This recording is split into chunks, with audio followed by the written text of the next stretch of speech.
Donald Trump या कमला Harris, America का अगला सदर कौन होगा? हम खबर आपको दे रहे हैं, डोनाल्ड ट्रंप या कमला हैरिस। दुनिया की नजरें स्विंग स्टेट्स पर मरकूज हो गई। हम खबर आपको दे रहे हैं, आज मैदान सजने जा रहा है। सदारती इंतखाब के लिए पोलिंग कुछ देर बाद शुरू हो जाएगी।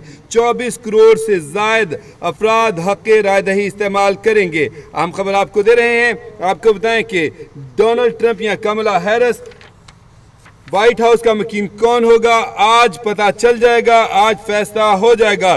24 करोड़ से ज्यादा अफराद अपना हक़ राय दही इस्तेमाल करेंगे। 7 करोड़ अफराद ने पोलिंग डे से पहले ही अपने वोट कास्ट कर दिए हैं। आपको बताएं कि डोनाल्ड ट्रंप और कमला हैरिस दोनों जीत के दावे कर रहे हैं। इलेक्टोरल कॉलेज में कमला हैरिस को मजमूई तौर पर 224 और डोनाल्ड ट्रंप को 219 वोट मिलने की पेशगोई की गई है।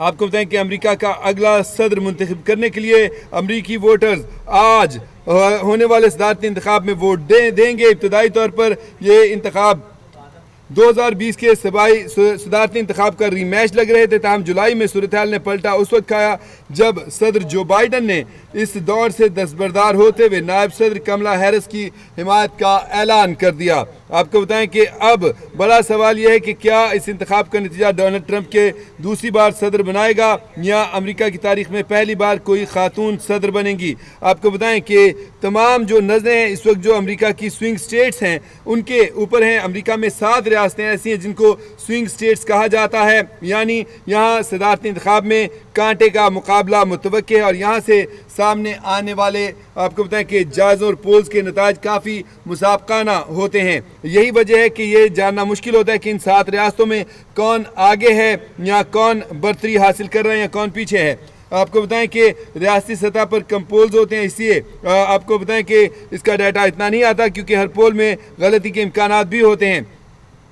इस वक्त जो हालिया सर्वे से बात सामने आई है उनमें इन 7 रियासतों में चंद रियासतें ऐसी हैं जहां दोनों सदारती उम्मीदवारों के दरमियान मकबूलियत का फ़र्क इंतहाई हद तक कम है और यानी वाज़े कोई भी आगे नहीं है। और कलीदी अहमियत की हामिल रियासत है पेंसिल्वेनिया, वो इसमें ख़ास तौर पर शामिल है। आपको बताएं कि इस सारी सूरत हाल में आपको बता दें कि इस रियासत में कामयाबी के ज़रिए फ़तह के लिए दरकार 270 वोटों तक पहुँचना आसान हो जाता है। और आपको ये बताएं कि एरिज़ोना, जॉर्जिया, निवाडा, शिमाली कैरोलिना में अगस्त के आगाज से लेकर अब तक कई बार बर्तरी लेने वाला उम्मीदवार बदला है, लेकिन ट्रंप को अब यहाँ पर मामूली बर्तरी हासिल है।